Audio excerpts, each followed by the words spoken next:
मुस्तफा जाहिद आज तक Coke studio में दिखे ही नहीं है, ये क्या वजह है? दुख की बात है, 12-14 साल तो हो गए कोक को आए हुए, ऐसे ही है। सही है। मुझे आज तक नहीं समझ आई मैंने कोक स्टूडियो क्यों नहीं गाया। आजकल के जो सिंगर्स हैं ऑटो ट्यून को यूज करते हैं, आप लोगों को क्या एहसास कमतरी होती है कि यार हम इतनी मेहनत करते हैं और आजकल लाइमलाइट फलां को मिली हुई है, फलां को मिली हुई है? मैं ऑटो ट्यूनर के खिलाफ नहीं हूँ। आतिफ, मैं, अली जफर, फरहान, सबके गानों में ऑटो ट्यूनर कहीं ना कहीं आपको। पठान मूवी आ रही है शाहरुख खान की, वो कंट्रोवर्शियल हुई हुई है, उसमें एक गाना है, उसके बारे में क्या कहेंगे? आप सोचिए वो क्या लोग होंगे, वो क्या सोसाइटी होगी जिनको एक गाने से मसला है। यानी आपका दीन, आपका सब कुछ एक गाने की वजह से प्रॉब्लम में आया। अक्सर हम देखते हैं इंडिया में पाकिस्तानी सिंगर्स से जलते हैं और बोलते हैं कि इनको काम ना दो, इनको बुलाओ नहीं यहाँ पे। उनके बारे में आप क्या राय रखते हैं? नुसरत फ़तेह अली खान साहब जब इंडिया जा रहे थे, इसी तरह किसी सिंगर ने सुबह खान साहब ने अखबार देखा इंडिया में, तो लिखा हुआ था कि खान साहब इस तरह गाते हैं जैसे फटा हुआ बाजा। ये जो गाने शायर लिखते हैं, जैसे भाग भाग डीके बोझ आ बैठ मेरे घोड़े पर, तो ये जो लिरिक्स लिख रहे हैं, ये क्या गंदे गाने की रिक्वायरमेंट है? एक गाना था इस तरह, मुझे भी बोला गया था गाने के लिए बैक इन द डेज, ये गाने आई डिडंट सिंग इट। यार इमरान हाशमी पे आपके गाने सारे पिक्चराइज हुए, उसने लिप सिंगिंग की। कभी आपको मौका मिला इमरान हाशमी की किसी चीज पे लिप सिंगिंग करने का? ये समझ ही गए ये कट नहीं हो सकता है। अस्सलामुअलैकुम मोअज़्ज़िज़ ख़वातीन व हज़रात, मैं हूं नादिर अली। इनकी कामयाबी का आज जमाना है शाहिद, जिसने फाड़े बाजे भारत में, वो है मुस्तफा जाहिद। बहुत शुक्रिया। भुला देना मुझे, आप बुलाने वाली आइटम है अलविदा तुझे, तुझे जीना है। सर कैसा लगता है बेसुरा आदमी एक सुरीले आदमी के सामने गाए? तो इतना हंसी वाला गाना है नहीं है ना? आपका एक्सप्रेशन गलत था। अच्छा, जरा दुखी कैसे गाना है। कैसे कैसे? भुला देना मुझे, आहा, है अलविदा तुझे, इतना मध्यम है ये। तुझे जीना है, तुझे जीना है मेरे बिना। अच्छा मैं वो वाली हंसी ला रहा हूँ, तंजिया। लेकिन हूं मैं भी दुखी। हम सब अंदर से बहुत दुखी। कैसे सर? मैं ठीक हूँ, आप ठीक कैसे? ठाक है। मुस्तफा जाहिद मतलब कोई तारुफ के मोहताज नहीं है आप। आपकी प्रोफाइल में जो गाने हैं, मतलब समझ नहीं आता कि आपने इमरान हाशमी का कैरियर बनाया या इमरान हाशमी ने आपका कैरियर बनाया, क्योंकि दोनों का डेब्यू साथ साथ ही है तकरीबन। जी। आवारापन में अगर आप वहाँ से शुरू करूँ मैं आपके, तो फिर आओ और तेरा मेरा रिश्ता पुराना, ये आपकी शनाख्ती कार्ड है। ये डॉलर से ज्यादा पूरी दुनिया में बिके हैं। कैसे मिले ये गाने, कैसे मिले? इसको कैसे भट्ट साहब तक कैसे गए, या इमरान हाशमी ने सेलेक्ट किया था, या गाना ये वहां बना था, कैसा हुआ ये? यार ये एक्चुअली मेरी जिंदगी का पहला गाना था जो मैंने लिखा था, तो फिर आओ मुझको सताओ। अच्छा, ये आपने लिखा है? ये मैंने खुद लिखा था गाना और बनाया भी खुद था। पहला ही गाना था जो कंपोज किया था। उस टाइम पे एक गाना था, मैं हमेशा अपने शोज पे भी मेंशन करता हूँ, ये जो मुझे बहुत पसंद था। अदनान समी का आपको याद है गाना होता था, भीगी भीगी रातों में, भीगी भीगी रातों में, वो गाना मैं बहुत गाता था। अच्छा। और उसके साथ ही बस मैंने वो गिटार पे बजाना सीखा एंड देन उसमें से ही गाना बन गया बैठे बैठे। अब जब ये गाना बना तो जी बैंड, हम एक रॉक बैंड थे अपनी तरफ से, याद होगा रोजन। रोजन। अच्छा, ये भी एक है। उस टाइम वो एक एक्स चल रहा था ना। हाँ। याद आपको 2005-6 में वो ये एक्स वाला भी चल रहा था। जिसके नाम में जेड आता था वो एक्स हो जाता था। तो वो बैंड ने कहा बड़ा बुरा गाना बनाया यार, ये तो फॉर वार कर दे, बिकॉज इमेजिन एक रॉक बैंड, इतना दुखी गाना समझ नहीं आती थी। खैर जी, मैंने वो गाना एक कोई 2025 में एक जनाब हमारे साथ होते थे उस वक्त टीम में, उनके पास रिकॉर्ड कर लिया, बड़ी रिक्वेस्ट करके कि यार हल्का फुल्का सा रिकॉर्ड करते हैं। वो एक वेबसाइट थी अपनी isp.com उस टाइम के ऊपर, उस पर रिलीज़ भी कर दिया।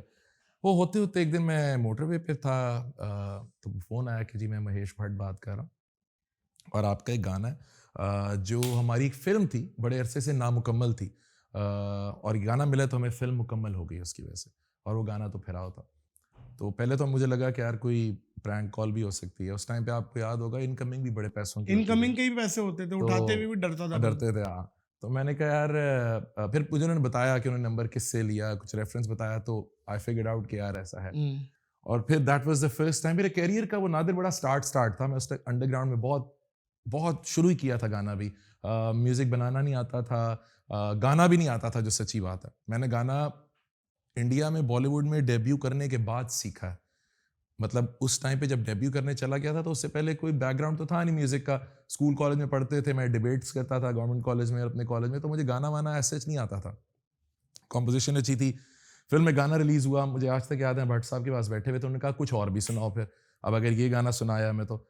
उस टाइम पे मेरी एल्बम में गाना था आना जाना ना कर दीवाना, लिरिक्स उसके थोड़े डिफरेंट थे, तो उन्होंने वो गाना ना इंस्ट्रूमेंटल था, मतलब उसमें सिर्फ गिटार बजता था और कोरस में मैं एक बात करता था आना जाना। कैसे कैसे? आना जाना ना कर दीवाना। ये तो वही है। ये उन्हें गाना समझ आ गया और हाँ। ये then this song was turned into Tera Mera. हमने गाना भी बना लिया, 2 सही। गाने। अब जब ये गाने गा के वापस आए तो इंडिया में काम करके देखा कि यार यहाँ तो लोग बहुत तैयार हैं, 20-20 साल से सीख रहे हैं, जो लोग बजा भी रहे थे साथ वो माशाल्लाह बहुत तगड़े थे। And that is when I came back and started learning things, how to perform, how to sing, concert पे कैसे परफॉर्म करना है, स्टूडियो में कैसे गाना है, सारी चीजें फिर तब सीखनी शुरू की। क्या बात है यार। मैं समझता हूँ कि आपने उस टाइम पे इंडिया में काम किया जिस टाइम पे मेरिट का बड़ा एक वो था, टॉप क्लास मेरिट था इंडिया में। अभी तो खैर बहुत से, मैं ऑटो ट्यून पे ही सवाल को लेके आना चाह रहा हूँ कि आजकल के जो सिंगर्स हैं, जो ट्रेंडिंग आप कह लें कि फॉरेन सेंसेशन बन जाते हैं, ऑटो ट्यून को यूज़ करते हैं, एक टर्म है आपकी सिंगिंग उसमें जी। तो जो 24 कैरेट सिंगर हैं आप जैसे, वो डिसअपॉइंट नहीं होते कि एकदम लाइमलाइट मिल जाए किसी को और एक ही गाने से या 20 से, गाने में भी कुछ सेकंड हिट होगा, पूरा गाना नहीं सुना लोगों ने, कुछ स्टार्टिंग का सेकंड हिट हुआ बस, बीच का पूछ लें तो किसी को पता ही नहीं है ना। तो आप लोगों को क्या एहसास कमतरी होती है कि यार हम इतनी मेहनत करते हैं और आजकल लाइमलाइट फलां को मिली हुई है, फलां को मिली हुई है? यार वो टाइम जो हमारा था, जैसे आप कह रहे हैं, वो टाइम था क्वालिटी का।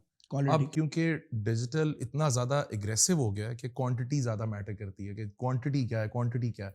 मगर जितने भी ये क्राउड है, पहले तो ऑटो ट्यूनर की बात कर लेते हैं। मैं ऑटो ट्यूनर के खिलाफ नहीं हूँ, ऑटो ट्यूनर हर आर्टिस्ट यूज़ करता है किसी हद तक। अच्छा। मगर ये नहीं होता कि आप ऑटो ट्यूनर पे ही पूरा गाना बना दें। हर आर्टिस्ट को कहीं ना कहीं थोड़ा थोड़ा ऑटो ट्यूनर मसलन कौन यूज करता है? सबके गानों में ऑटो ट्यूनर होता है। अगर हम आतिफ असलम की बात करें, आतिफ, मैं, अली जफर, फरहान, सबके गानों में ऑटो ट्यूनर कहीं ना कहीं आपको टू सम अमाउंट लगा नजर आता है। सही। ठीक है। अब कुछ गाने ऐसे होते हैं जो डिमांड करते हैं कि उनको बहुत ज्यादा ऑटो ट्यून किया जाए। जिस तरह आपको याद है स्टीरियो नेशन का एक गाना आया था, it was full of auto tune and that was the revolution. वहां से फिर लोगों को पता चलना शुरू कि अच्छा यार ये आवाज तो बहुत चेंज है, क्या हुआ है, ऑटो ट्यून हुआ है। सो वो एक रेवोल्यूशन। कौन सा वाला गाना था? आई थिंक वो था ना, इश्क हो गया जिदों दा एक बार सारी रात सोच, इस तरह का एक गाना था उनका। So then people figured out कि यार ये अच्छा ऑटो ट्यून से। फिर इमरान खान का एक एल्बम आया था एम्पलीफायर वाला, एम्पलीफायर, तो it was, so that was also a revolution in music, कि म्यूजिक बहुत ज्यादा इलेक्ट्रॉनिक हो रहा था। तो ये ऑटो ट्यून्स और ये सारी लोगों ने बहुत ज्यादा खोल दिए कि यार ये तो ट्रेंड बन सकता है, और वो बन गया। उसके मैं खिलाफ नहीं हूँ, एज लॉन्ग एज मेलोडी अच्छी है, एज लॉन्ग एज आपको पता है आप क्या गा रहे हो, कंटेंट अच्छा है, दैट्स फाइन। पर ये नहीं हो सकता कि सिर्फ एक गाने के ऊपर, जैसे आप इंडिया में क्या हुआ जब से हम लोगों को बैन किया उन्होंने, आपने पिछले 5 साल में कोई एक अच्छा गाना सुना इंडिया से आता हुआ? कुछ नहीं है ना, सिर्फ रीमिक्सेस हैं। वही पुराने गाने उनको पकड़ते हैं, उसको नए साउंड के अंदर डालते हैं, उसको टू मच इलेक्ट्रॉनिक करते हैं और बर्बाद हो जाती है गाने की सोल। और ऐसा नहीं है कि लोगों को गाना अब इंडिया में बनाना भूल गया, लोगों को गाना बनाना आता है, पर जो बनवाने वाले बैठे हैं ना, अब उन्हें वो सेंस ही नहीं रही। उनको ये लगता है कि चूंकि गोरा ये वाला म्यूजिक कर रहा है तो इधर भी हमने हमेशा फॉलो वो ट्रेंड किया ना, वो गोरों को करते हैं फिर हम उनको करते हैं, ये हमेशा से चलता आ रहा है। सो अनफॉर्चुनेटली गोरे जो गाना डिजिटल इस पे इलेक्ट्रॉनिक करते हैं ना, that is their whole vibe. उनको पूरा गाना बनाना आता है, उनको वोकल भी उसके हिसाब से बनाना आता है, उनको ड्रम साउंड भी उस हिसाब से बनाना आता है, उनको गिटार और सिंथ भी हमें नहीं आता। वो हम क्या करते हैं, वो ऑटो ट्यून को कर देते हैं 2 किलो और बाकी म्यूजिक सारा सेपरेट चल रहा होता है। वो इतना भद्दा साउंड करता है कि दिल करता है बंद कर दो इसे। सो ये जितने सिंगर, सॉरी मैं आपकी बात कंप्लीट कर दूं इस बात को, कि ये जितने सिंगर करते भी है ना ये सब, क्या लाइफ है इनकी, क्या शो कर सकते हैं ये? How do an artist earn money from a concert, right? How do they make money? They don't make money. So मैं ये हमेशा जितने भी यंग आर्टिस्ट हैं उनसे बात करता हूँ कि यार Instagram is not your domain. अगर मुस्तफ़ा ज़ाहिद के इंस्टाग्राम पे 5 लाख या 20 लाख फॉलोअर्स हैं और मुस्तफ़ा ज़ाहिद को वहाँ से पैसे ही नहीं आ रहे रॉयल्टीज़ के, तो क्या फ़ायदा ऐसे फॉलोअर्स का?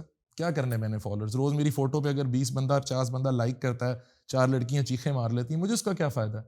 मेरे फॉलोअर्स होने चाहिए स्पॉटिफाई पर, because that is a platform that gives me money. और वो सिर्फ मुझे पैसे नहीं देगा, वो मेरे जाने के बाद मेरे बच्चों को भी पैसे ला के देता रहेगा। अच्छा, सारी जिंदगी के लिए। अच्छा, लेट सपोज आपका जो आपके फेवरेट बेबीज हैं, तेरा मेरा रिश्ता हो गया या तो फिर आओ, ये मंथली क्या इस आपको अर्न करके देते हैं? बहुत ज्यादा पैसे देते हैं ये मंथली मुझे, अप्रोक्सीमेटली एक, अगर आप डॉलर्स में, क्योंकि वो पे करता है यार अब बहुत घर अच्छे बैठे बैठे। हाँ घर बैठे बैठे अच्छे टैक्स वाले आ जाएंगे पीछे ना कर, अच्छा, मगर it gives me good amount of money. मतलब 5-10 हज़ार डॉलर, 15 हज़ार डॉलर, अगर हम समझे। आप ना समझे हम नहीं समझे तकरीबन है ना? जी। नहीं, ये आप तो you are very familiar with the digital world, आप बहुत बेहतर जानते हैं इसको कि अगर आपका अपना कंटेंट हो जिस पे आपके पास राइट्स हो, जिसके मैकेनिकल राइट्स हो, तो आप बहुत पैसे बनाते हैं। और यही बात मैं सब बच्चों को समझाता हूँ, जितने भी नए म्यूजिक करने वाले लड़के आ रहे हैं, कि यार 2 डोमेन्स आपकी सारी जिंदगी खुली रहनी चाहिए। एक आपकी रॉयल्टीज़ की, जो डिजिटल रॉयल्टीज़ हैं, और एक परफॉर्मिंग।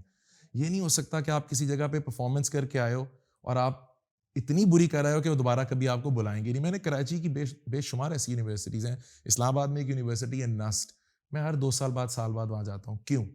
कराची की बेशुमार ऐसी यूनिवर्सिटीज़ हैं, मैं 3 साल में 3 दफ़ा आ चुका हूँ वहाँ। क्यों? Because every time we go to perform there, it's a new concept, we give them something and then they crave for it. So अगर आप सोचें कि मैं वो 2 गाने बहुत अच्छे गाता या 1-2 गाने अच्छे गा के ऑटो ट्यून से इधर खड़ा कर लेता अपना स्टेचर, और मुझे परफॉर्म ही ना करना आता, तो मैं कहाँ से पैसे बनाऊँ? कहाँ से बनाए एक आर्टिस्ट पैसे पे?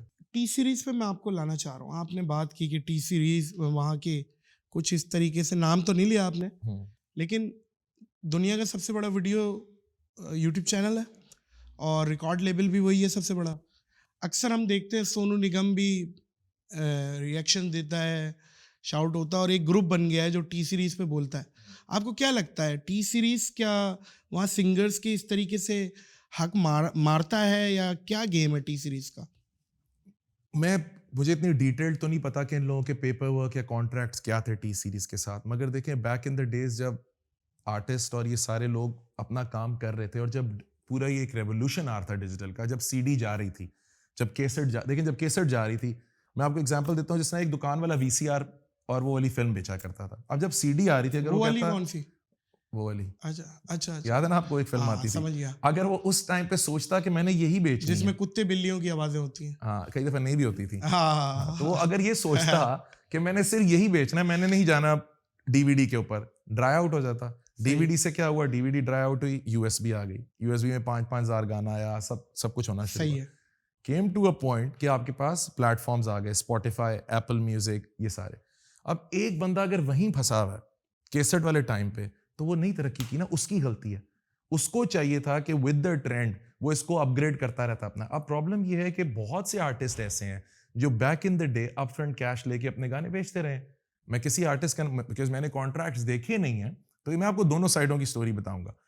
हो सकता है उस आर्टिस्ट ने उस पॉइंट पे कहा हो कि यार ये गाना मैंने नादिर अली को दिया और मैंने नादिर से लाख रुपए कैश ले लिया, वो गाना सुपर हिट हो गया, मुझे पता चला कि यार उस आर्टिस्ट को पता चला कि यार नादिर ने तो उस गाने से करोड़ रुपए कमा लिया।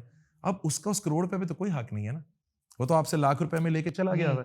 मैंने आज आपको एक सिविक बेच दी 20 लाख रुपए की, और वो 4 साल बाद 40 लाख की होगी, तो मैं आपसे 20 लाख लेने आऊंगा, और यार नादिर मुझे 20 और चाहिए, अब 40 नहीं हो सकता ये।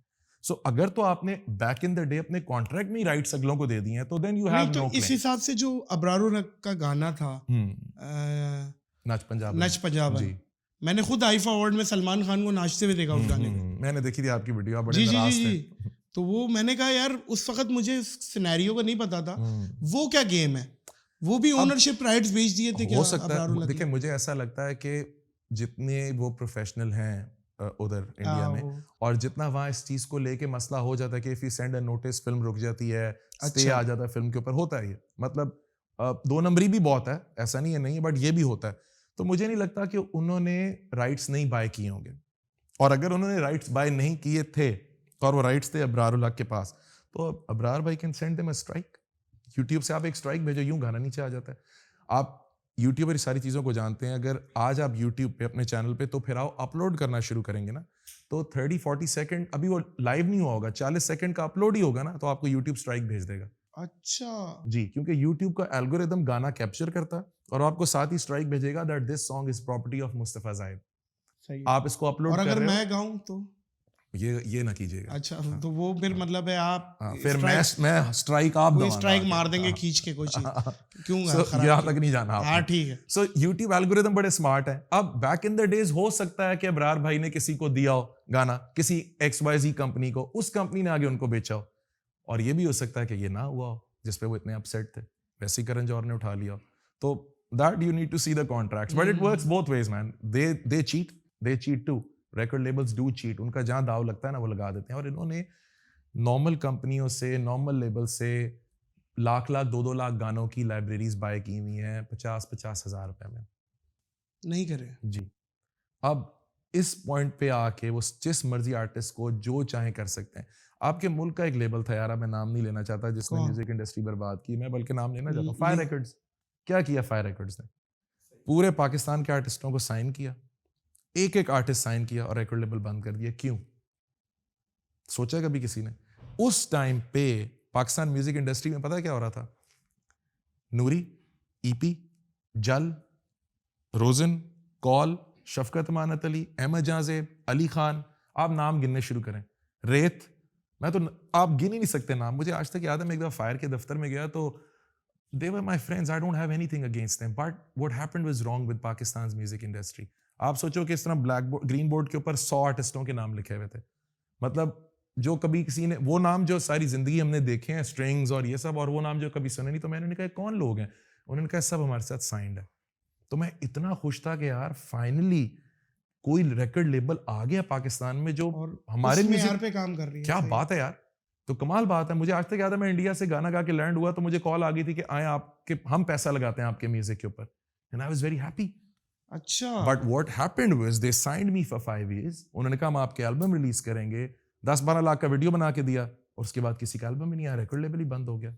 वजह बंद होने की अब ये तो आप उनसे पूछे ना। और आपको क्या लगता है?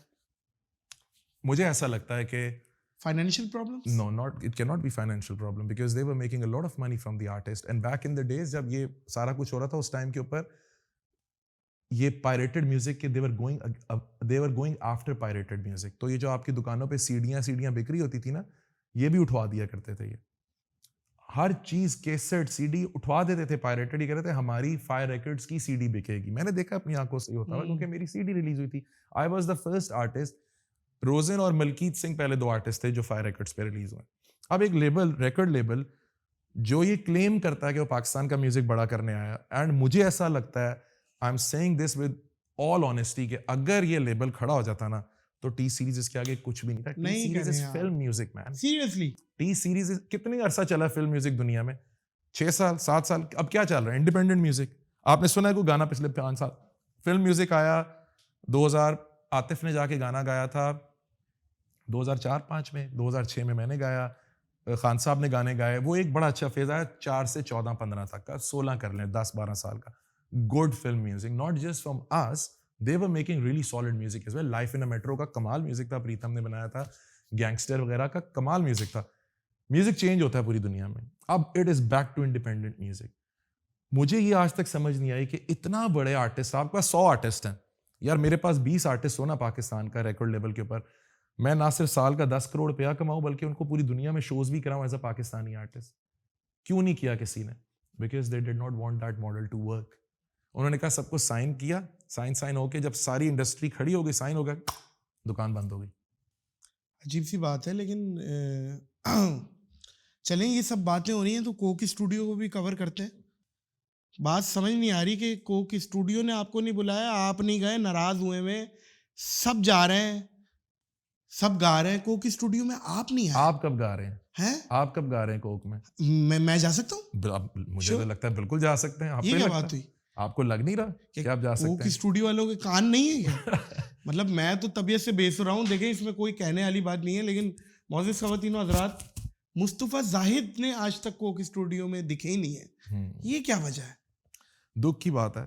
और फिर ये एक ऐसा टॉपिक है जिसमें वैसे कम बात करता हूँ, I don't like to talk about it, but आपके साथ क्योंकि हार्ट टू हार्ट हमेशा से है, यू नो हम हमेशा कंप्लेन करते हैं यार आर्टिस्ट क्रॉस द बॉर्डर क्यों गया, क्यों गाए तुमने इंडियन फिल्मों में गाने, वहाँ क्यों जाके रहने लग गए, वहाँ पे क्यों काम करते हो, it's because you then don't give them work.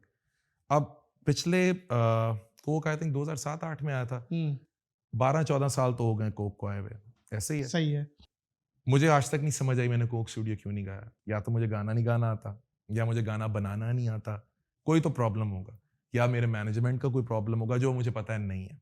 अब प्रॉब्लम ये है कि कुछ चीज़ों पे एक आर्टिस्ट का भी स्टांस होता है ना, मेरा स्टांस है मैंने किसी का गाना नहीं गाना, और मैं क्यों गाऊं जब मुझे अपना गाना बनाना आता। उन्होंने कहा था आपको? नहीं, वैसे आपसे बात कर रहा हूं, अच्छा, वैसे आपसे डिस्कशन कर रहा हूं कि मेरा एक स्टांस ये है।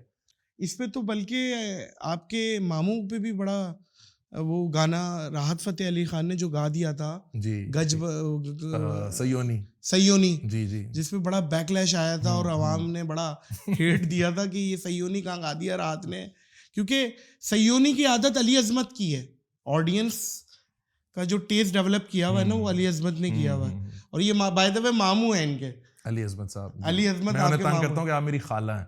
अच्छा, पर यस ही इज माय मामू। और अभी हम इकट्ठे ही थे 2 दिन पहले, आपको शायद पता हो वो जुनून परफॉर्म कर रहा था मेरे एमएसएल की क्लोजिंग पे, तो हम इकट्ठे थे उसके ऊपर। अच्छा अच्छा, जब उस पे तो मैं आता हूँ अभी, वो तो एक अलग, तो वो यही प्रॉब्लम है ना ब्रो के, अब मैं किस किस को समझाऊं, बोतलें बेचने वालों को समझाऊं म्यूजिक किस तरह बनता है, मुझे तो बनाना आता है म्यूजिक। आप मुझे रात के इस पहर बोलें कि यार मुझे गाना तैयार करके दें, ये 4 लफ्ज है, मैं आपको 15 मिनट में गिटार पकड़ के गाना बना दूंगा किसी भी चीज़ की। और बोले यार मेरे शो पे गाना बनाना है, कराची के हालात पे गाना बनाना है, पाकिस्तान के हालात पे बनाना है, इंडिया पाकिस्तान की लड़ाई पे बनाना है, क्रिकेट पे बनाना है, because I am an artist. So when someone enters my domain I don't like it, I don't want people to dictate me कि यार नहीं ये गाओ, या तो मुझे गाना ना बनाना आता हो तो मैं बोलूँ ठीक है यार मुझे नूरजहां का गाना गवा दें, यार मुझे इसका एक गाना गवा दें, मुझे बनाना आता है गाना, मुझे लिखना आता है गाना, तो क्या मसला है। और एक म्यूजिक शो अगर आप क्लेम करते हैं कि आप फ्लैग बेरर ऑफ म्यूजिक हैं, that is what they claim, right. आर्टिस्टों के लिए क्या किया आपने, what have you done for the artist, it's I don't even like taking the, but it's their branding. आप ये कह रहे हैं कि आर्टिस्टों के लिए क्या किया, आपको नहीं लगता कोक स्टूडियो ने ब्रांड्स बनाए? किसको? लाइक आसिम अजहर की अगर मिसाल ले, आसिम अजहर की स्ट्रगल देखी आपने, आसिम अजहर एक बात है, और वो जो लड़की थी गुल, उसका बड़ा मुश्किल सा नाम है, गुल पनरा है क्या है, गुल पनरा एक बहुत मशहूर पश्तो आर्टिस्ट है। अच्छा, लेकिन आपको नहीं लगता ये कोक स्टूडियो के अम्ब्रेला तले आए हैं तो जरा इनको लाइमलाइट और मिली? मेन स्ट्रीम करने में कोक का हाथ है, पर अगर आप ये बोलते हो कि हम ओनली म्यूजिक प्लेटफॉर्म है पाकिस्तान का, तो आप पर्सनल कैपेसिटी में इन आर्टिस्टों के लिए कोई कुछ क्यों नहीं करता? यानी सिर्फ आपका इतना काम था कि आपने आसिम अजहर कोई गाना गवा घर भेज दिया, क्यों नहीं आसिम के साथ आपने, अगर आपको लगता है, फॉर एग्जाम्पल लास्ट सीजन की बात करते हैं, बहुत अच्छा सीजन था, एक गाना था पसूरी, बहुत पॉपुलर था, पसूरी, जी बिल्कुल बिल्कुल। आपको नहीं लगता कि कोक को सिंगर को ओन करना चाहिए लड़की को, और उसके साथ म्यूजिक एल्बम करनी चाहिए? बस वो एक गाना गवाना था उससे, इतने मिलियन हिट्स आ गए, दैट इज इट, कोक को ही चाहिए था। अगर मेरा एक लेबल है या मैं एक शो रन करता हूँ, जेनेरिक बात करें ना, मेरा एक शो है, मेरे शो के ऊपर नादिर अली आता है, और नादिर अली एक स्ट्रगलिंग आर्टिस्ट है या अपकमिंग आर्टिस्ट, स्ट्रगलिंग नहीं कहते, अपकमिंग आर्टिस्ट है, राइट। और मुझे लगता है यार ये तो बहुत कमाल आर्टिस्ट है, और वो कुछ करता है और वो बहुत अच्छा चल भी जाता है, तो मुझे नहीं ये देखना चाहिए कि मैं ये क्लेम करता हूँ कि मैं ये इस काम के लिए बैठा हूँ कि यार मैं इसका अब आगे भी ख्याल करूँ, मैं इसके पूरी दुनिया में शोज भी करवाऊँ, मैं इसको लेके यूएस टूर पे भी जाऊँ, मैं इसको लेके यूके टूर भी करवाऊँ।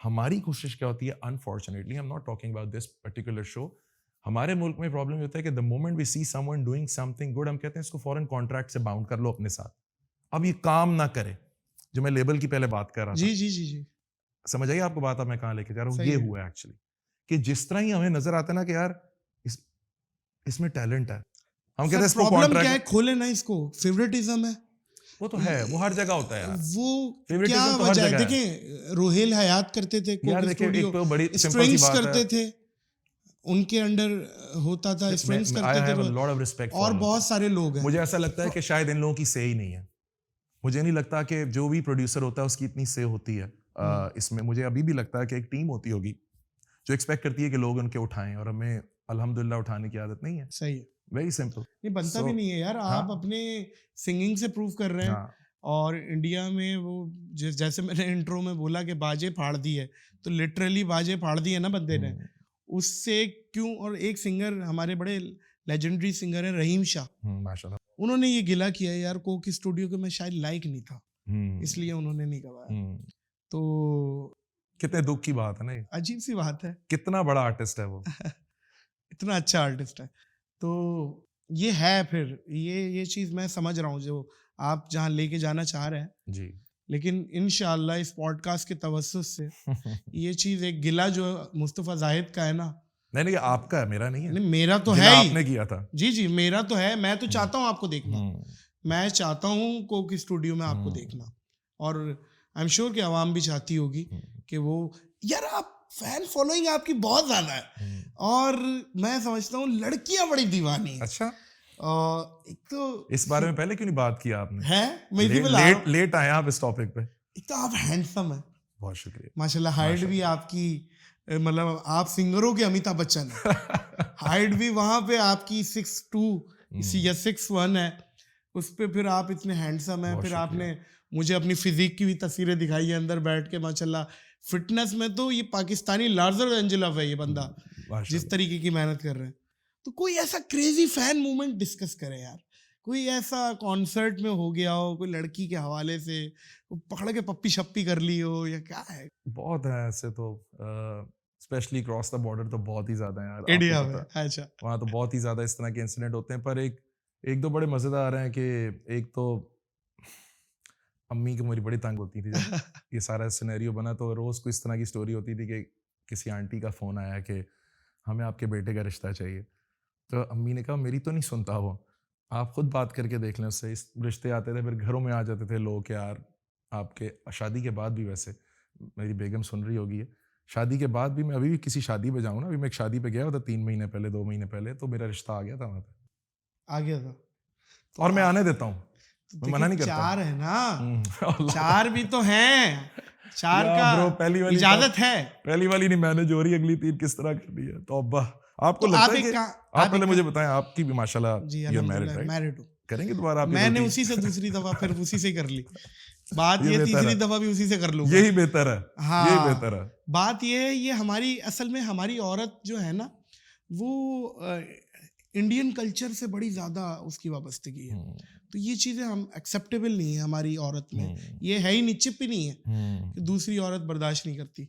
जेलेसी होती है, एक तो प्रोफेशनल जेलेसी होती है कि यार एक सिंगर, आप आतिफ ने गाया, आप बोले यार मैं इससे अच्छा गा के दिखाऊंगा, ये यहाँ तक तो ठीक है, लेकिन लेग पुलिंग, बैक बाइटिंग पीछे से, अक्सर हम देखते हैं इंडिया में बहुत से बड़े सिंगर हैं, बड़े अच्छे अच्छे सिंगर्स हैं, अभिजीत भट्टाचार्य हो गया, और फिर वो अल्लाह आपका भला करे, और भी बहुत सारे सिंगर्स हैं जो पाकिस्तानी सिंगर्स से जलते हैं और बोलते हैं कि इनको काम ना दो, इनको बुलाओ नहीं यहाँ पे।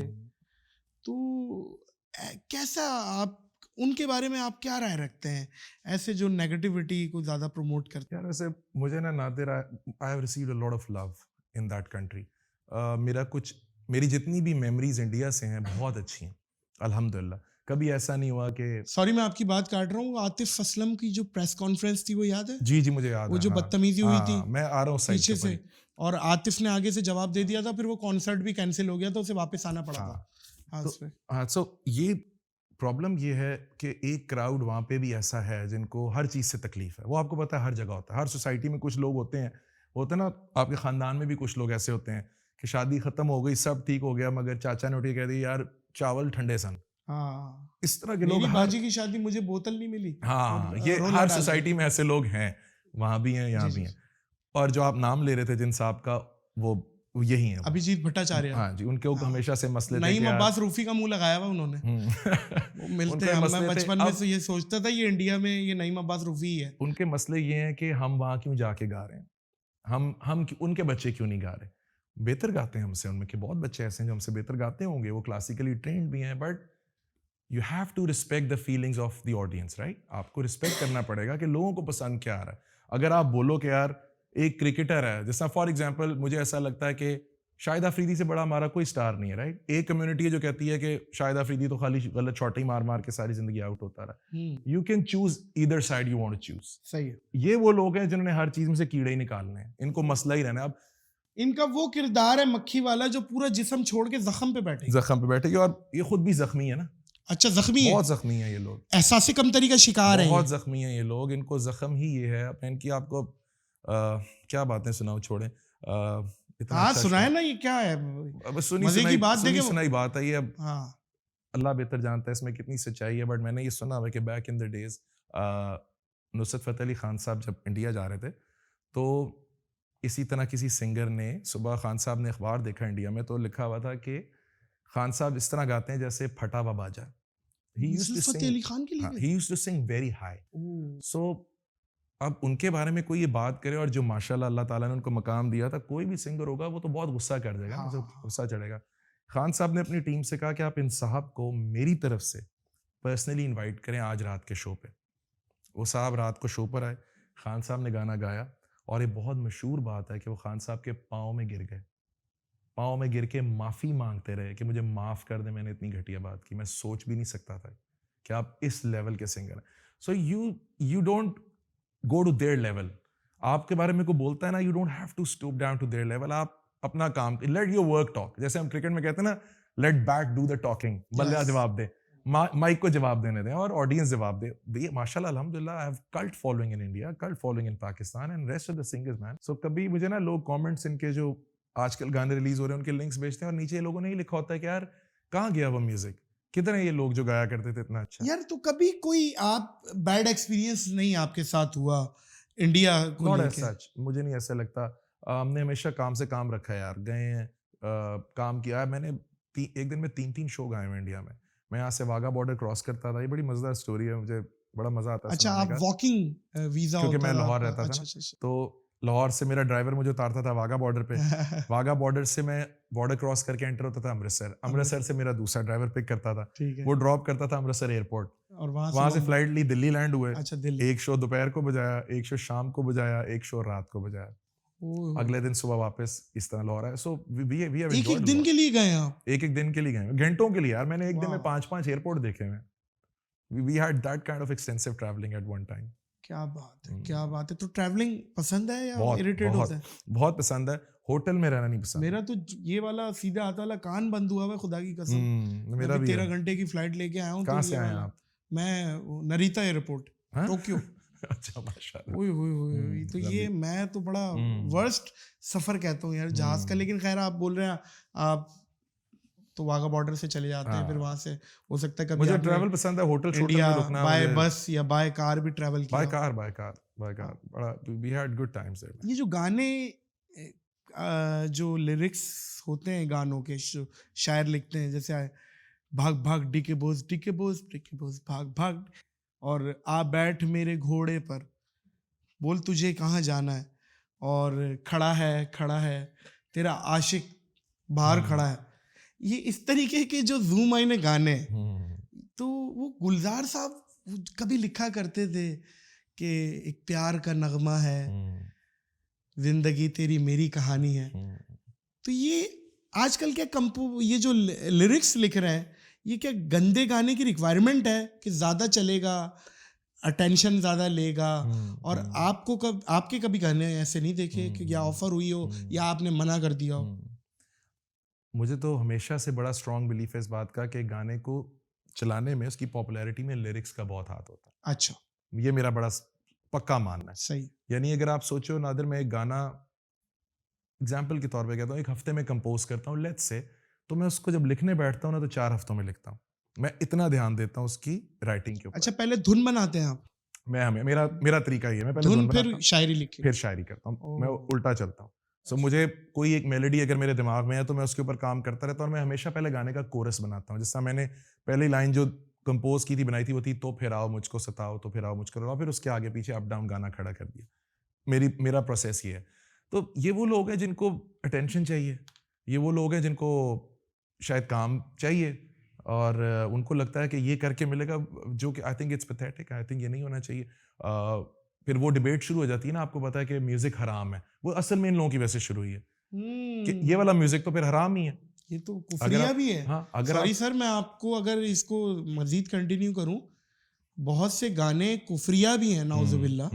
और तेरा मेरा वो तेरे लिए जन्नतें सजाई मैंने तेरे लिए। एक गाना था इस तरह, मुझे भी बोला गया था गाने के लिए बैक इन द डेज, ए खुदा तू मुझसा ही है, इस तरह करके एक दो थे गाने। I didn't sing it, I was not comfortable.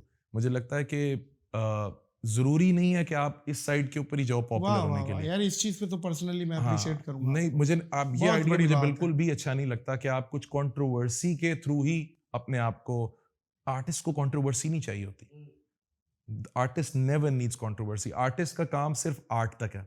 ये जो कंट्रोवर्सी राइट लेफ्ट बिल्ड हो रही है, इससे उसका कोई ताल्लुक ही नहीं है। तो ये जो लिखने वाले लोग हैं अनफॉर्चुनेटली, ये दोनों साइड पे हैं, हर सोसाइटी में हर जगह पे हैं, और इन्हें शर्म आनी चाहिए। क्या बात, क्या बात यार। ये जो कॉन्सर्ट्स में अक्सर सिंगर की एंट्री पे स्मोक छोड़ी जाती है और धुएं छोड़े जाते हैं और बड़ा पता नहीं क्या इंडोर। और अभी एक सिंगर है केके जो जी, बहुत लेजेंडरी सिंगर, वो उसको लेजेंडरी सिंगर जो इसके निशाने पे आया। जी जी जी। क्या है ये सब चीजें? क्या उनके मौत के बाद और ज्यादा इसमें एहतियात बरती जा रही है, या आप पहले से ये चीजें कहते हो कि यार मेरी उसमें ये चीजें ना हो भाई? मैंने तो कुछ साल पहले से ये शुरू कर दिया था कि मेरे शो की प्रोडक्शन मेरी टीम ही करेगी। सही। तो मैं मेक श्योर करता हूँ कोई धुआं स्टेज पे ना हो। मुझे नहीं, because I don't smoke anyway, मुझे नफरत है धुएं से, तो मुझे स्टेज पे भी धुआं नहीं चाहिए होता। और इन ऑल ऑनेस्टी जब आप गा रहे होते हो ना, तो ये सारी चीज़ें, जिस तरह ये 3-4 दिन पहले शो था, वो पटाखा सा फटता है, उसमें से चीजें निकली, गले के अंदर चली गया, फंस गया वो गले के अंदर। नहीं करे चलते शो में आपकी हाँ, अब समझ नहीं आ रही क्या करना है।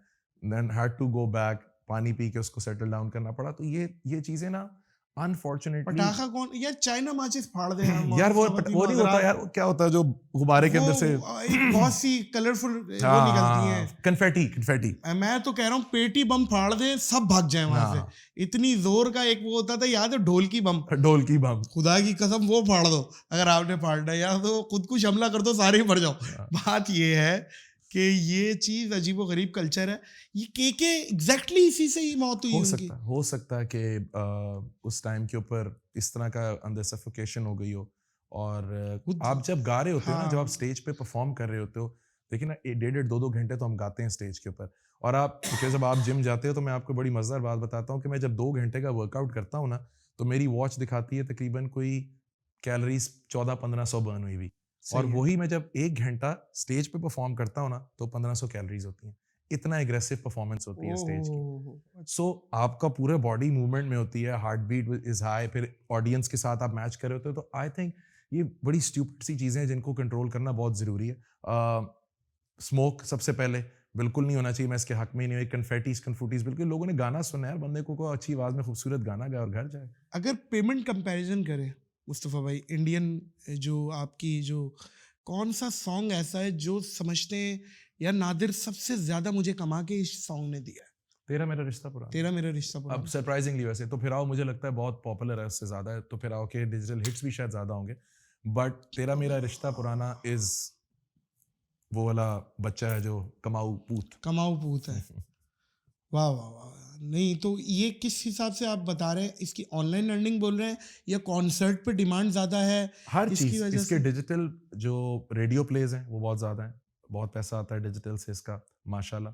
और हालांकि इसको रिलीज हुए हुए आज 2006 में आया था कि 7 में आया था माशाल्लाह, 14 साल तो हो चुके हैं। 14 साल का हो गया, 4 साल बाद शनाख्ती कार्ड बनने वाला है। तो इसके रेडियो प्लेज ऐसे ऐसे मुल्कों के हैं कि मैं आपको बताऊं परेशान। पोलैंड से पैसे आ रहे हैं। हाँ, पोलैंड में पता नहीं कौन सुन रहे हैं बैगे तेरा मेरा रिश्ता पुराना। सऊदी अरब, पोलैंड, ऐसे ऐसे मुल्क के हमने नाम भी नहीं सुने होते। सो डिजिटल जैसे मैं पहले कह रहा था इज वेरी इंपॉर्टेंट। और ये एक ऐसा एवेन्यू है जो यंग आर्टिस्ट को लाजमी एक्सप्लोर करना चाहिए। हाँ, बल्कि आपका पॉडकास्ट मुझे लगता है आपको स्पॉटिफाई करना चाहिए। जी बिल्कुल, आपने आते ही मशवरा भी दिया। आपकी माशाल्लाह शक्ल प्यारी है, ठीक है, आप YouTube वाला आइटम है। हाँ, लेकिन वो ऑडियो जाए, अगर आप स्पॉटिफाई के ऊपर चलते हुए सुन रहे हैं मुस्तफा जाहिद की पॉडकास्ट नादिर अली के साथ, ये जरूरी है। ये बहुत अच्छा मशवरा दिया आप, ये जरूर करें आप। और आपने जो बताया ना स्पॉटिफाई दे भी अच्छा रहा है। हाँ, तो आपका इंटरेस्ट ज्यादा खड़े हुए हैं कहानी खड़े हुए हैं अभी तक फिलहाल। आपने एक दफा कर लिया तो फिर आपने सिर्फ स्पॉटिफाई करना है। हाँ, कह रहा है यार ये YouTube तो कुछ भी नहीं दे रहा था। नहीं करे यार भाई, फटाफट ये वाली जल्दी से स्पॉटिफाई की मूव निकाली जाए और स्पॉटिफाई पे अपलोड किया जाए।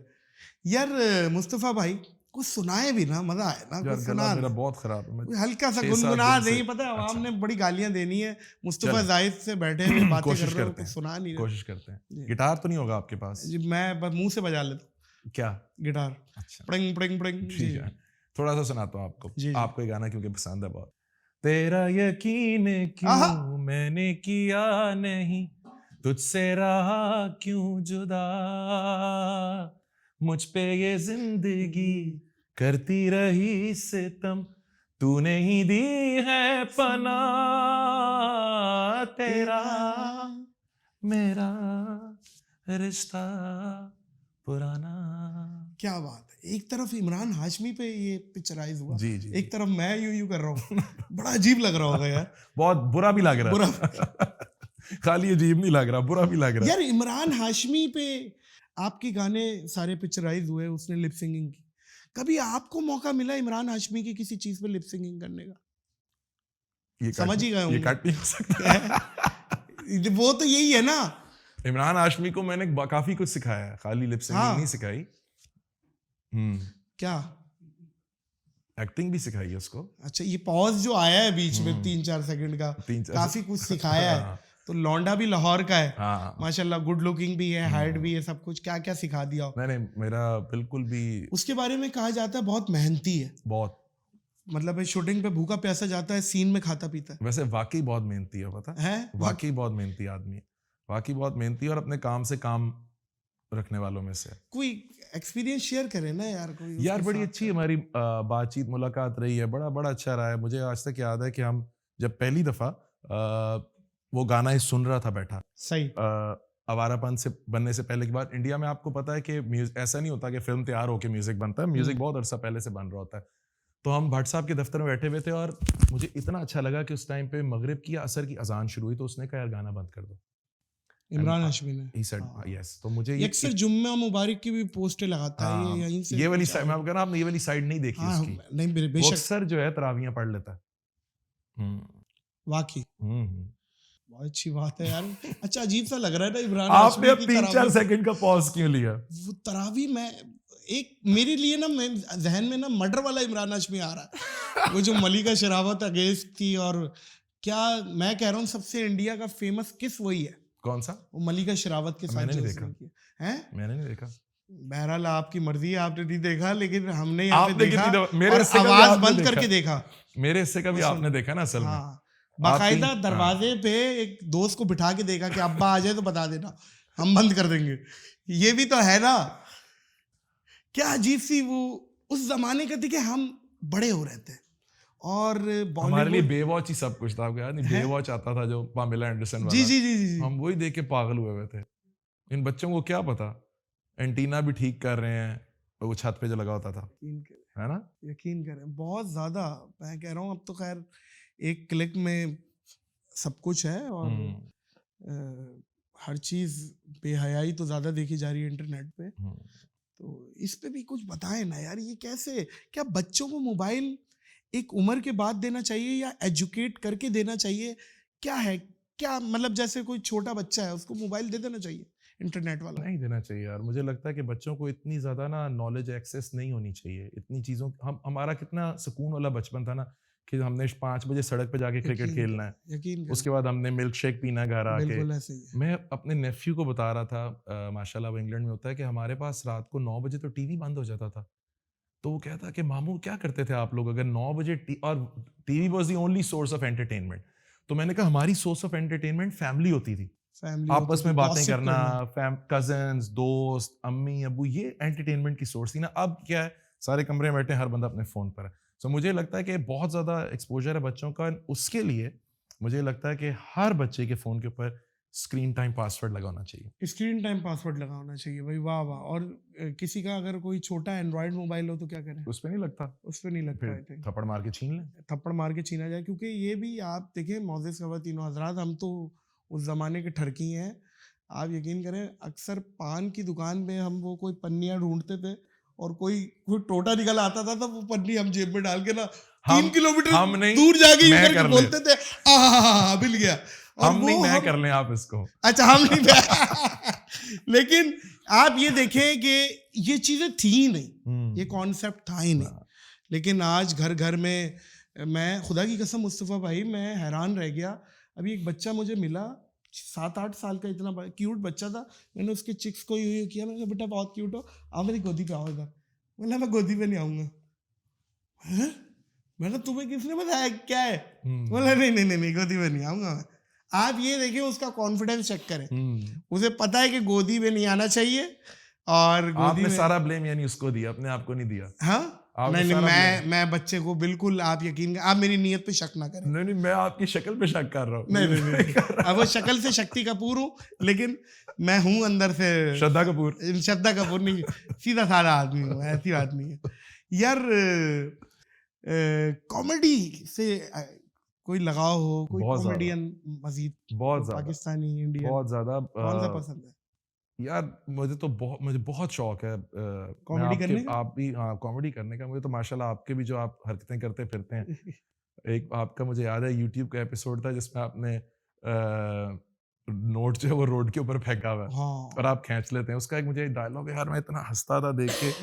वो लड़का वो कहता है यार मेरा नोट है, पहले मैंने देखा है। आप कहते हैं HBL की बिल्डिंग थी, ये पहले मैंने देखी है, मेरी है। आप यकीन करें, लोगों का ऐसा ऐसा एक्सपीरियंस, मैंने तो 10-12 साल ये प्रैंक्स को एंजॉय किया है, आउटडोर किया है, तो बड़ा, वैसे में बड़ी हिम्मत है आपकी माशाल्लाह, बहुत हिम्मत है, बहुत मजा आता है, हर तरीके का एक्सपीरियंस मिला। आप माशाल्लाह ढीठ भी काफी है ना, ढीठ होना जरूरी है। हाँ, ढीठ भी एक प्रैंकस्टर का ढीठ होना जरूरी है। और आप यकीन करें मुस्तफ़ा भाई कि हर तरीके के रिएक्शंस देखे, एग्रेसिव, पिटे भी हैं, सामने वाला आपसे डर गया हो। खैर ये तो एक, वैसे आप प्रैंकस्टर हैं कि कॉमेडियन हैं?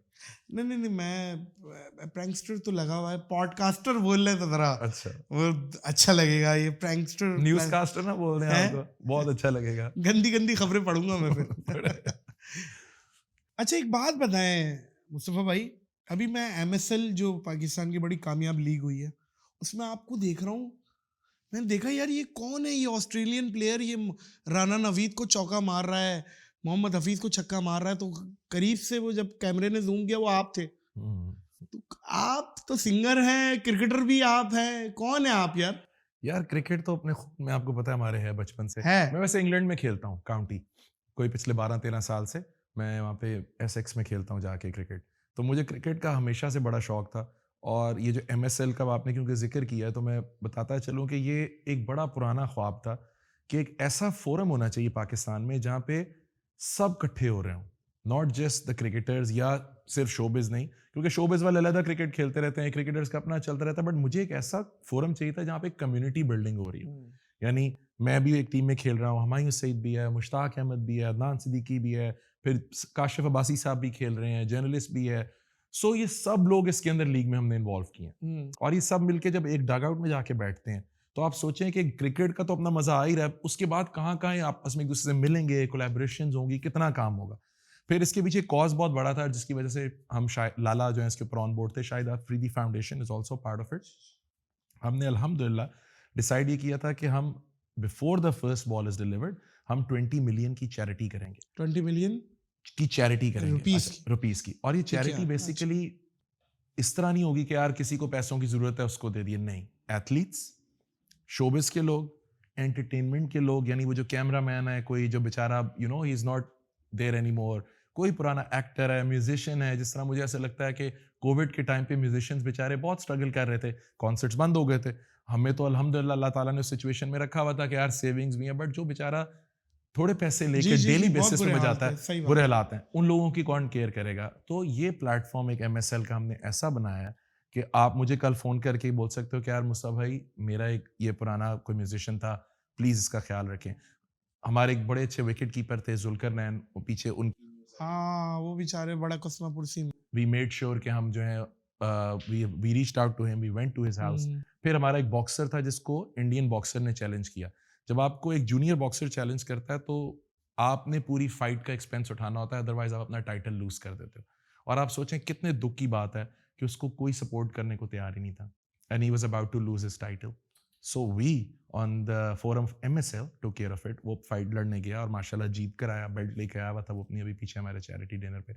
तो आइडिया यही है कि अब अगले साल इंशाल्लाह आपको भी खिलाएंगे कि सब इकट्ठे होकर ना सिर्फ क्रिकेट खेलें, सबकी फैमिलीज आएँ स्टेडियम में, होटल में, एंजॉय करें, सारे कोलैबोरेट करें, एक दूसरे के साथ एंजॉय करें। अच्छा मुस्तफ़ा भाई, पठान मूवी आ रही है शाहरुख खान की, काफ़ी सालों बाद शाहरुख खान आ रहा है, बड़ी मेहनत की है बेचारे ने, पता नहीं 6 नहीं 8 पैक्स बनवा लिए, और वो कंट्रोवर्शियल हुई हुई है, उसमें एक गाना है बेशरम रंग, आप तो अब बोल रहे हैं आपने नहीं देखा, पक्की बात है, मैं आपको उसमें मतलब है एक बहुत बड़ा ग्रुप है जो उसकी अगेंस्ट बोल रहा है। अब वो क्या खान की वजह से बोल रहा है, मुसलमान होने की वजह से बोल रहा है, आई डोंट नो, लेकिन वो गाना इस टाइम आया हुआ है जद में, उसके बारे में क्या कहेंगे? आप सोचिए वो क्या लोग होंगे, वो क्या सोसाइटी होगी जिनको एक गाने से मसला है, यानी आपका दीन, आपका सब कुछ एक गाने की वजह से प्रॉब्लम में आ गया, क्या लोग होंगे। यानी मैं ये बोलूं कि यार नादिर अपने शो पे आके गलत बातें करता है, मेरे दीन को और मेरे सोसाइटी को इससे बहुत बहुत बहुत बड़ा थ्रेट है ये। मुझे ऐसा लगता है कि अनफॉर्चुनेटली इतना पोलराइज हो गया है अक्रॉस द बॉर्डर ये सारा इशू पिछले कुछ सालों में, कि हमारे अंदर और उनके अंदर भी सोसाइटी में वो जो एक एब्जॉर्ब करने की चीज़ होती है ना, कि आप you let go of things, you absorb and you से लेट गो, खत्म हो गया। हमें सिर्फ मौका चाहिए। आवारापन के टाइम पे भी मुझे याद है एक मुस्लिम कम्युनिटी आके नीचे खड़ी हुई थी कि इस फिल्म के अंदर लड़के ने अजान के टाइम के ऊपर खड़ा नहीं हुआ, कि पता नहीं टोपी नहीं पहनी हुई।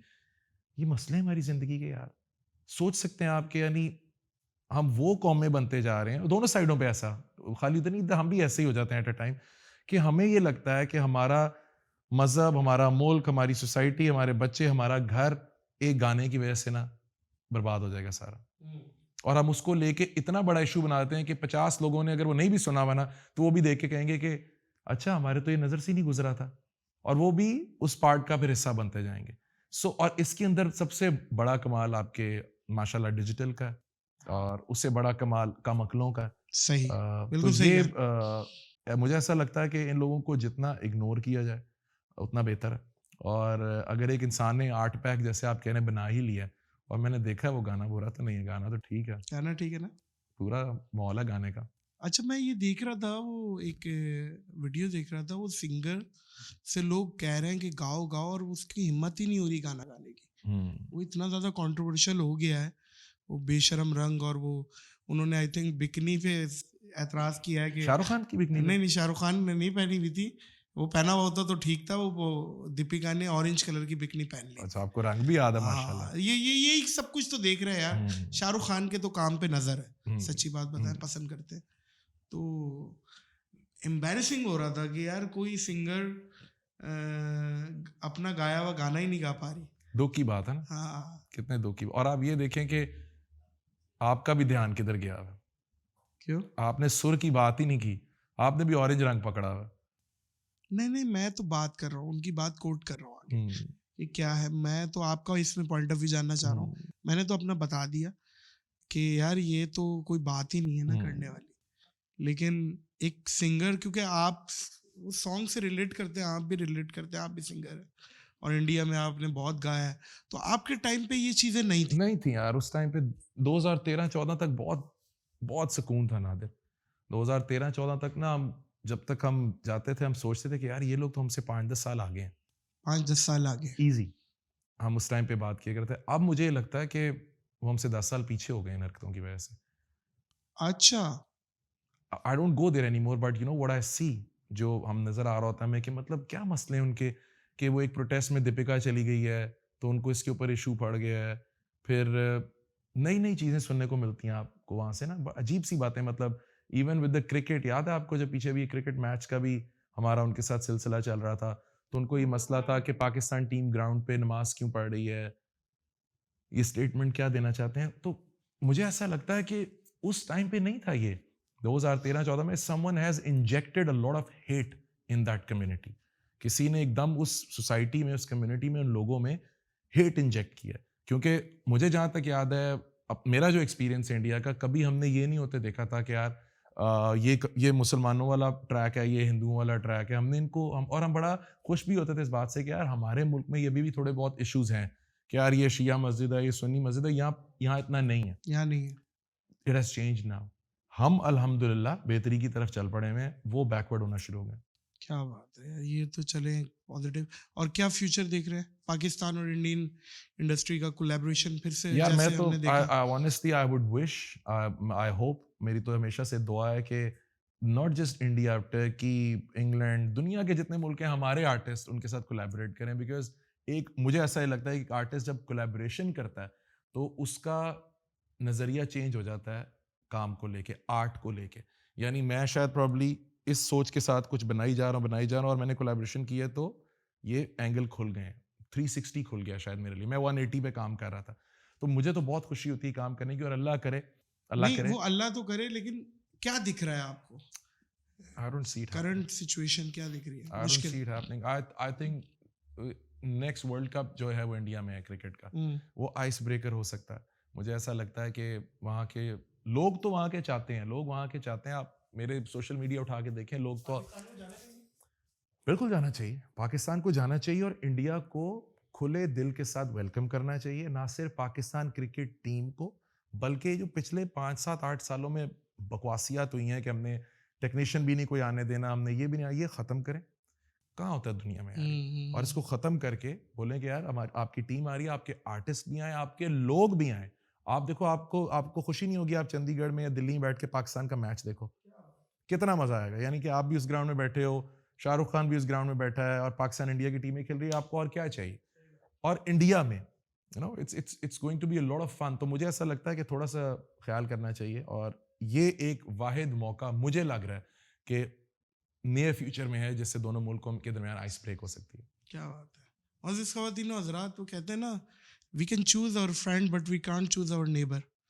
तो इंडिया को हमें बर्दाश्त करना चाहिए, हमें इंडिया को करना चाहिए।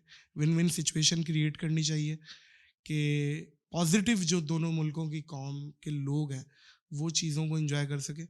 मुस्तफ़ा जाहिद का भी यही मैसेज है। सर बहुत बहुत शुक्रिया बुलाने आपके के लिए, आने का, आपके आने का। आपका शो बहुत ज़बरदस्त है माशाल्लाह। मैं तो आपको बहुत अरसे से जानता हूँ, the struggle you have and माशाल्लाह the achievements you have now, they speak for themselves. अल्लाह आपको इससे 50 गुना ज़्यादा तरक्की दे, मेरी दुआ है आपके लिए। आमीन। आप बहुत बेहतरीन इंसान भी हैं और अल्लाह आपको हमेशा खुश। आमीन सुबह आमीन। अल्लाह आपको भी ज़वाल नेमत से बचाए। मौजूद ख़वातीन और हज़रात, इस पॉडकास्ट का इख्तिताम करेंगे इस यकीन के साथ और इस अपनेपन के साथ कि अपना आप लोग बहुत ख्याल रखिएगा। मुझे और मुस्तफ़ा जाहिद को दीजिए इजाज़त। अल्लाह हाफ़िज़।